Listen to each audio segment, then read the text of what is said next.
O Senhor esteja convosco. Ele está no meio de nós. Proclamação do Evangelho de Jesus Cristo, segundo Marcos. Glória a vós, Senhor. Naquele tempo, os mestres da lei, que tinham vindo de Jerusalém, diziam que ele estava possuído por Beelzebul, e que, pelo príncipe dos demônios, é que ele expulsava demônios. Então Jesus os chamou e falou-os em parábolas. Como é que Satanás pode expulsar Satanás? Se um reino se divide contra si mesmo, ele não poderá manter-se. Se uma família se divide contra si mesma, ela não poderá manter-se. Assim, se Satanás se levanta contra si mesmo e se divide, não poderá sobreviver, mas será destruído. Ninguém pode entrar na casa de um homem forte para roubar seus bens sem antes o amarrar. Só depois poderá saquear sua casa. Em verdade vos digo, tudo será perdoado aos homens, tanto os pecados como qualquer blasfêmia que tiverem cometido. Mas quem blasfemar contra o Espírito Santo nunca será perdoado, mas será culpado de um pecado eterno. Jesus falou isso porque diziam, ele está possuído por um espírito mau. Palavra da salvação. Glória a vós, Senhor. Pelas palavras do Santo Evangelho, sejam perdoados os nossos pecados. Amém. Amém.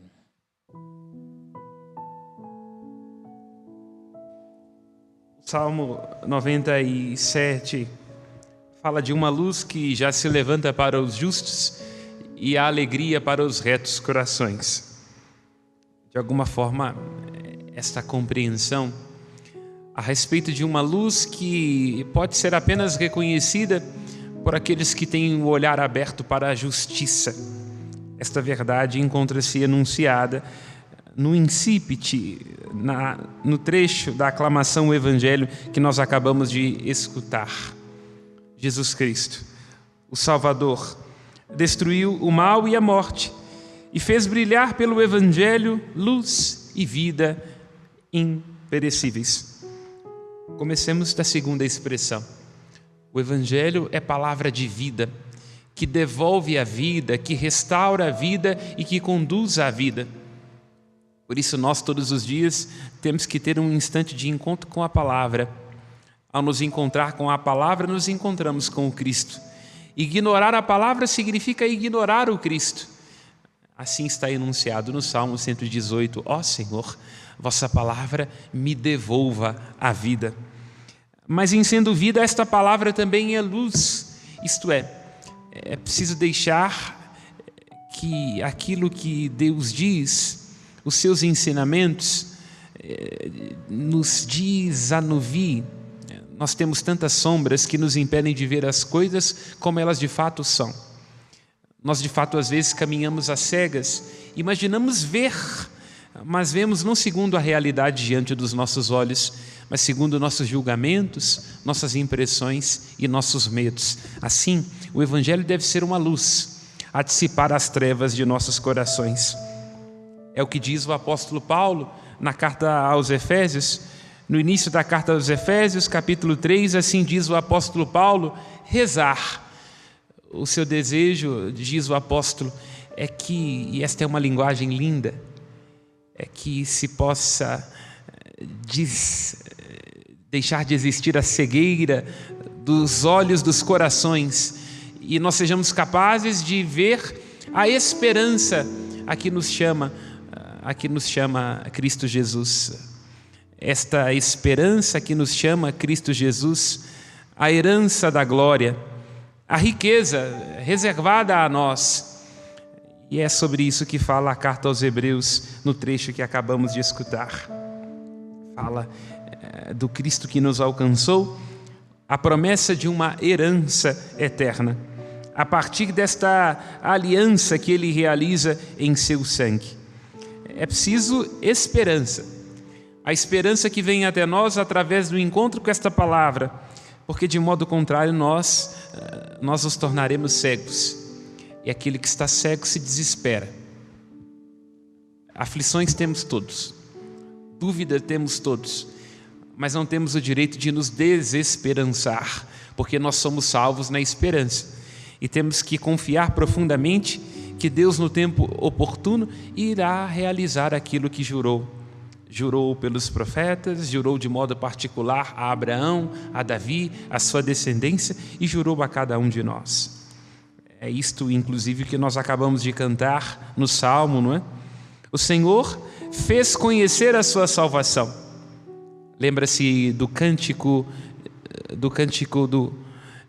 de Simeão, quando ele toma o menino nos braços e diz: agora, Senhor, o vosso servo pode ir em paz, porque os meus olhos viram a vossa salvação, uma luz que brilha para os gentios, a glória de Israel, o seu povo. Simeão conseguiu entender que toda a espera de nossa vida, a espera do povo de Deus, a espera de toda a igreja, tem o seu sentido em Jesus Cristo.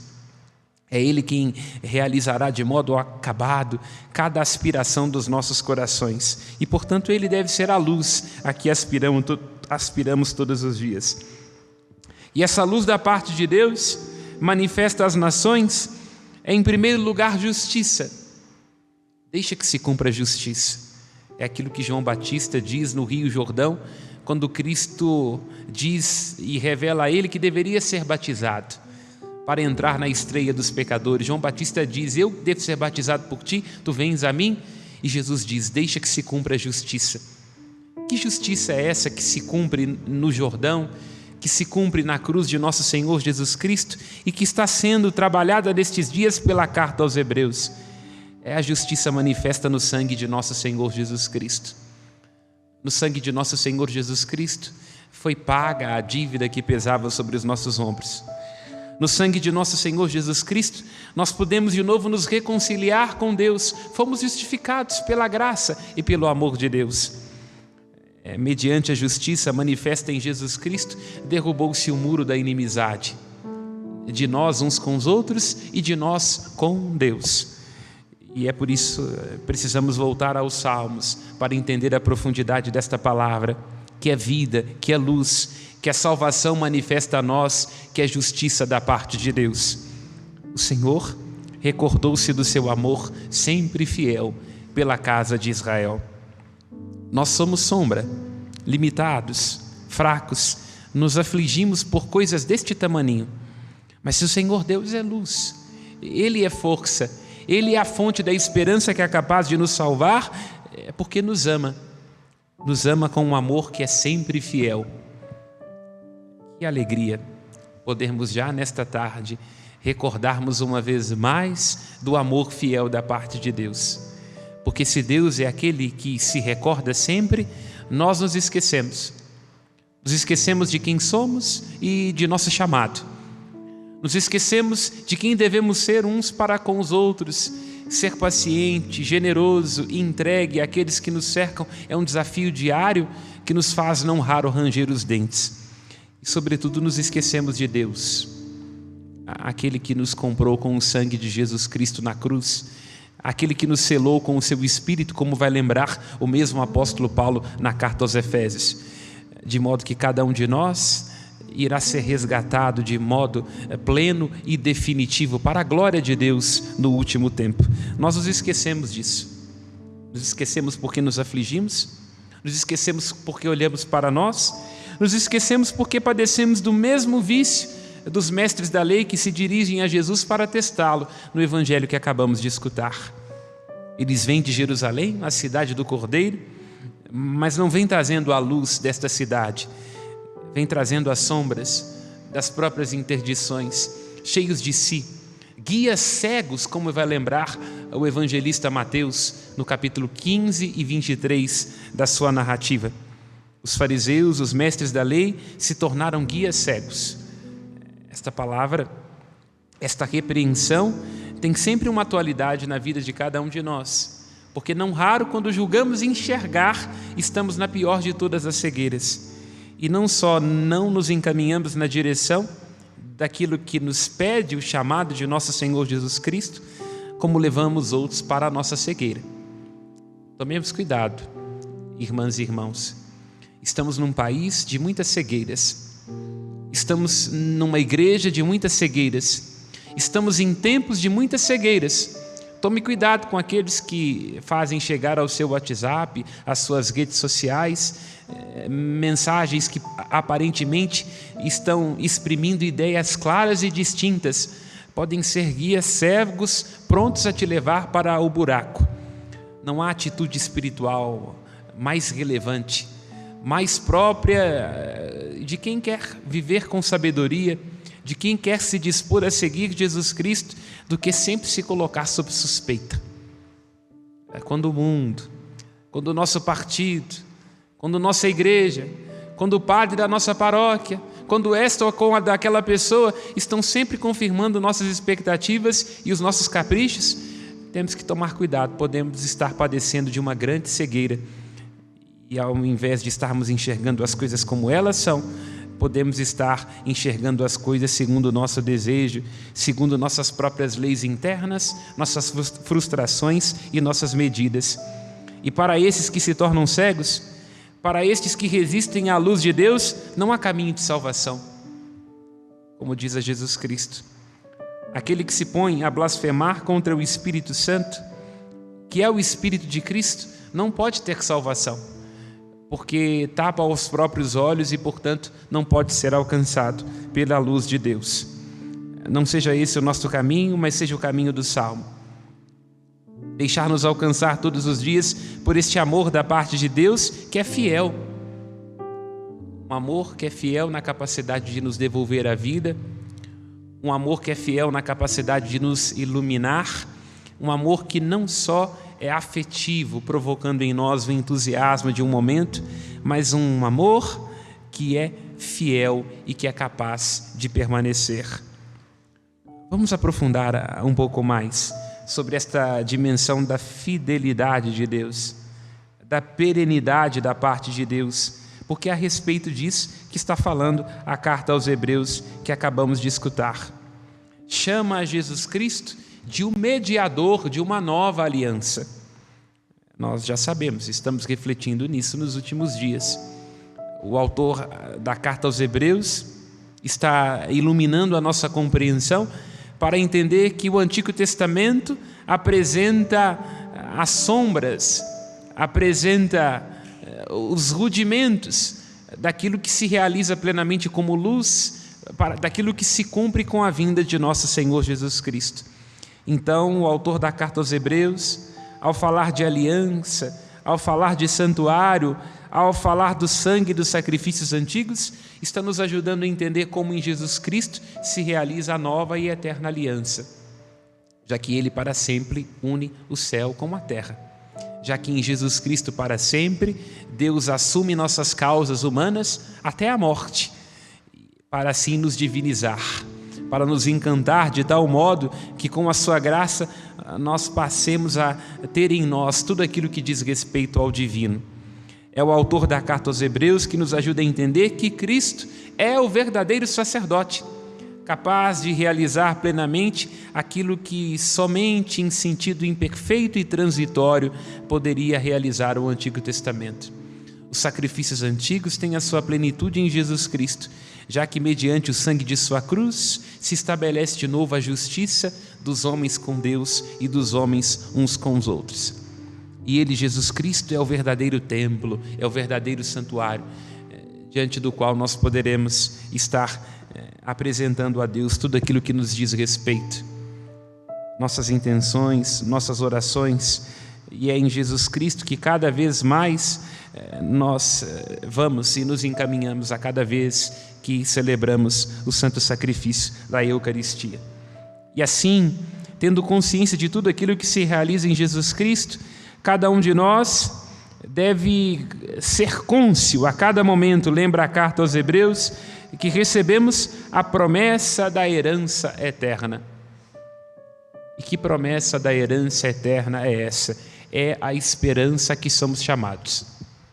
Esta luz que nos ajuda diante das trevas que todos nós experimentamos nos desencontros do nosso cotidiano. Porque vai lembrar o apóstolo Pedro no início da sua carta, esta esperança a que nós somos chamados é uma esperança viva, viva como a palavra de onde ela vem. E ao ser uma esperança viva, ela jamais decepciona. É uma esperança que não estraga e que não se altera, que não decepciona, Por isso podemos esperar em Deus com toda a confiança, porque acabamos de cantar, o amor de Deus é fiel. Nós não somos capazes de sermos fiéis por nossas próprias forças, mas Deus sim, Ele é a testemunha fiel. Ele é fiel no seu amor e na sua ternura, e temos que nos recordar continuamente disso, porque a gente se esquece. Sobretudo quando colocamos a nossa esperança não em Deus, mas em nossas ambições, em nossos métodos, em nossos cálculos, em nossos bens, e tudo isso ser do altar nos decepciona, porque pode nos ser tirado, porque as nossas fomes aumentam, e porque tudo aquilo que num determinado momento nos apetece, depois nos provoca fastio e decepção. Não, a esperança em Deus não nos decepciona. É uma esperança também que não estraga. Aquilo em que costumamos colocar a nossa esperança neste mundo, cedo ou tarde vai estragar. Como diz Jesus Cristo, Senhor nosso, no Evangelho. O nosso tesouro está onde está o nosso coração. Então é preciso que a gente recolha coisas que não passam, porque se nossa esperança estiver nas riquezas deste mundo, as riquezas deste mundo podem ser roubadas pelos ladrões, a traça corrói junto com a ferrugem. E também é uma esperança que não se altera, porque é uma esperança eterna. Isto é, nós cremos em um Deus que não está ao dissabor dos seus afetos, assim como nós não raro estamos. E ao estarmos em dissabor dos nossos afetos, estamos sempre à procura de nós, não é? Porque nos perdemos de nós, por nossos medos, pela decepção de nossos caprichos e por outros sentimentos que vêm a nós durante o dia, porque estamos em mar revolto, não é? Continuamente. Não, a esperança de Deus, o amor de Deus, que vem da sua palavra, que é luz e que é vida para cada um de nós, tem força de perenidade. Irmãos e irmãs, nos detenhamos neste ponto. Miremos a Cristo, olhemos para Cristo. Nestes tempos tão confusos que temos que atravessar, é preciso olhar para Cristo e buscar nele a esperança que não decepciona, a promessa da herança eterna.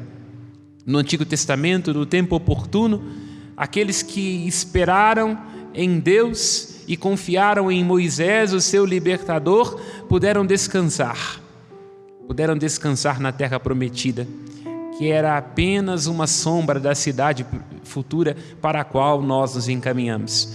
É por isso, se você neste momento experimenta, como todos nós, em menor ou maior medida, momentos de dúvida, de decepção, de angústia, de depressão, confie. Nós não temos aqui morada permanente. Estamos nos encaminhando para Jerusalém celeste, onde está o Cordeiro. Lá nele está a promessa da herança que é eterna. Louvado seja o nosso Senhor Jesus Cristo. Para sempre seja louvado. Aos céus as nossas preces. A nossa resposta será: atendei-nos, Senhor.